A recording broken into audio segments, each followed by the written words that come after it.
I'll start it off because I know it's going to be a little bit more of a discussion with the Eagles than it will be the Steelers. So we can start it off with Toby Steeler rant because this was, first off, the weather delays. I think there was like 2 or 3 of them. This game ended like during halftime of like That the was bird. crazy. It went on for so long, and it was just so bad. I just wanted it to end. Um, I will say this is one of the worst losses I can remember from the Steelers, like in the Mike Tomlin era. This was just a really bad loss. This team had 2 wins, 3 wins coming into this week. Doesn't matter. Inferior, very inferior opponent. And Tomlin has a habit sometimes of just dropping these games, but this one was a really bad one. As much as I've been a Kenny critic, game's not on Kenny because the guy, his first drive, he went all the way and he just is unathletic as hell and tried to dive and he hurt his ankle. And after that, we had Trubisky and the weather and all that. It was just terrible. But Kenny's not to blame. What I will say about Kenny, though, is the reason why he got hurt is the reason why I don't think he's an NFL quarterback is because he just makes bad reads and he gets too overwhelmed in the pocket. Like he Yeah, could have easily straight sat up. there. He had a wide open Calvin Austin on the left side, who's flashing his hands, but he sees one defender coming at him. He gets too nervous and he runs up the middle.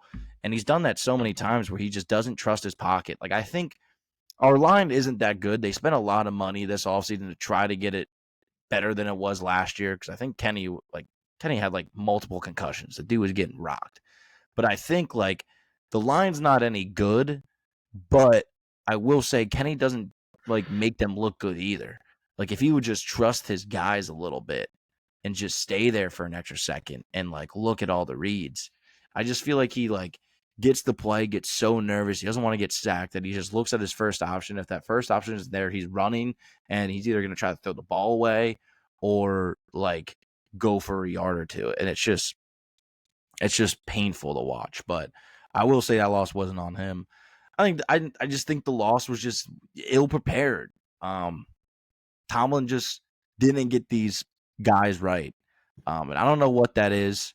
Everybody in the locker room seems so like gloomy and not they weren't excited like they were in the beginning of the season. Like Pat was harping on about how it's been the same system for the past 3 years and it's just nothing's changed. And I think that speaks volumes to what needs to happen this offseason. I was texting my brother, who's a big Steelers fan. I said, before the season even started, I know I harped on, like, oh, we're going to the playoffs, whatever. I would have been happy with just a playoff appearance this year because I just didn't think Kenny was ready. I think we were too young. Playoff appearance, maybe one win would have been like my Super Bowl to me. But I knew realistically we had no shot against the Eagles, Chiefs, Niners. There's no shot. But I think what Pat was saying with everything going on is a more of an indication that one, we need to fire Canada, which we did. But number two is you get through this season, let it ride because right now you have a pretty easy schedule left. Like the season's definitely not over. You control your own destiny, and the only team in your way right now is the Ravens, and you have a chance to beat them in the final week. If you keep on winning these games, you can make the playoffs. You can still make old T Prime happy. But I still think in the offseason, the whole fire Mike Tomlin chance, you're never going to see me on there ever. He's one of the best coaches in the league, voted by players year in and year out that this is the man I want to play for. Tomlin's not the problem. I think the whole problem is the system what Pat Fryermuth was talking about. I think we just need to get rid of all these Pittsburgh sort of legends that we kind of treat it like a country club in Pittsburgh. And we just need to bring in fresh minds and bring in new energy and everything of that sorts. Bring in some geeky motherfuckers like Mike McDaniels. I don't know. Like, so we just need something juicier and something different from the mold. You know, still have that standard, still have that nose gruff, hard, tough defense, run the ball, whatever. But we just need to be more creative with schemes defensively and offensively. We just need so much just creativity and not just the same old, because the product that you keep on doing doesn't work. What it does work for is 9-8, 8-8, 8-1 seasons, whatever you want to call it, which I'm not really too happy about. But whatever. That's just my whole takes on the Steelers currently right now. Like I said, though, this season's not done. This was a very bad loss, but we got the Patriots, even though Kenny's hurt, which we should win, but I'm not even going to touch that. Betting wise, we make parlays and all that. I'm not even going to touch that, but we have some pretty easy games ahead of us that we can bounce back on. And like I said, AFC North, Cleveland keeps losing. I know Cincy just won, but we play them again. We have Jake a chance. Browning, man. Yeah, we have a chance to beat, and he looked way better than Kenny, but Yeah. I don't even want to get into that. But the pathway is ours, and you just got to snap and keep going forward. Whatever happened in the past just happened. Short-term memory, keep going forward. And this is what everything's built of. Like right now, this is where adversity strikes. Everybody's a little moody. People are acting up or whatever, but how will you respond? Will you crumble in the ball, or will you go out there and fucking win? Like, are you Pittsburgh Steelers or not? And I just want to see some fire right now. But yeah, so there's my little Steelers rant of the week. You don't have much time to turn it around though, because you play in 2 days against the Pats on Thursday Night Football. But I'm okay. There could be way worse opponents. And I know we just lost to the Cardinals, but if you're gonna need a bounce back game, you'd rather do it against a team like the Patriots than like a divisional opponent.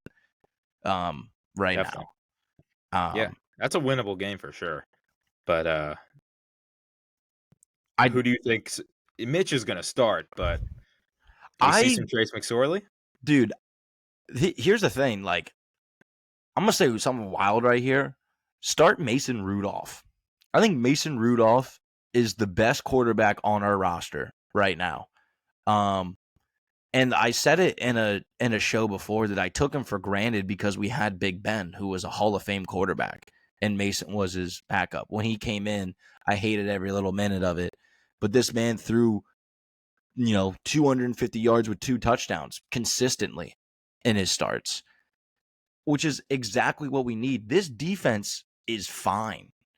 The problem is our offense can't move the ball for jack shit, and offenses just run the ball and beat our defenses down, and they're on the field for too long.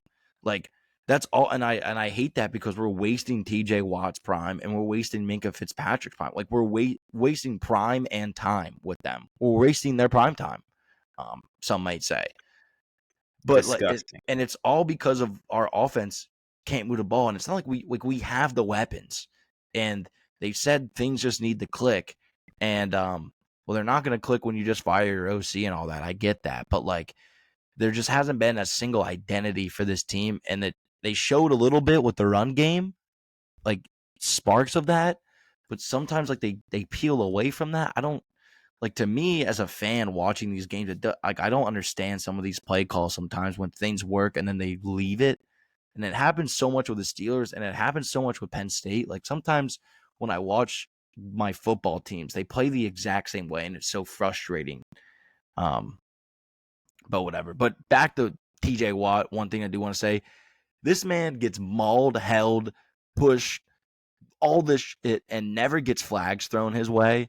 And it's honestly getting irritating. All the different videos and pictures I see of this man just getting mauled and penalized so many times. He just doesn't get respect at all.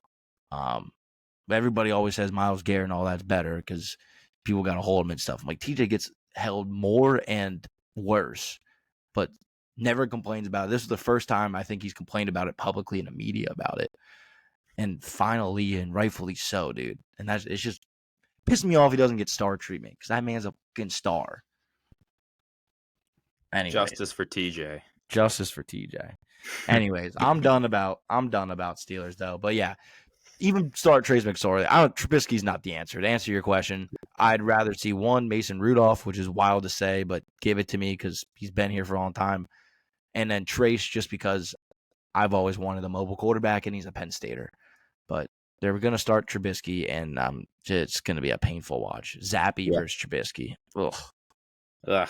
Yeah.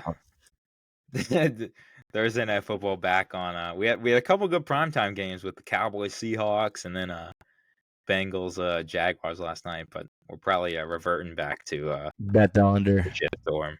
Yeah, dude. I'm thinking under like 7.5. Yeah, dude, it's gonna be bad.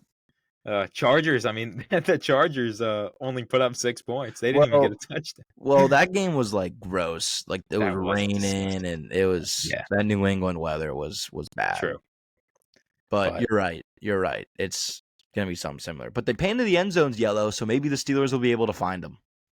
Hey, maybe. I mean, easier to can't miss it. Can't miss a pretty yellow end zone. I love Najee, but I just saw he's on the injury report. And for the sake of fantasy, I have Jalen Warren. So Najee, it's a short week. Why don't you rest up? We really need you for that final push, and just unleash Jalen Warren Thursday night on primetime. Because that's probably the only thing I trust besides TJ Watt and Minka Fitzpatrick. The only thing I trust Steelers wise is Jalen Warren.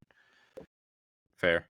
Dude makes the most of his touches. Everything like maybe Pat Freiermuth, but Pat Freiermuth is reliant on who's throwing him the ball, and I don't trust Trubisky.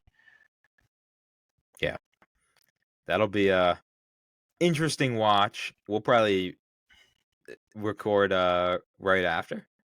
Yeah, I'm gonna have to at least watch halftime. If it's like making my eyes bleed, we're gonna have to record. But like I have to watch a half. Yeah, totally. I mean, to be determined. If you got to watch the whole thing, you got to watch the whole thing. Yeah. Well, because my insane ass is gonna throw money on it. I'm stupid like that. I mean, it's your team, so it's I'm probably gonna throw like money line and like Warren yards. Yeah, nothing crazy. Allen Robinson.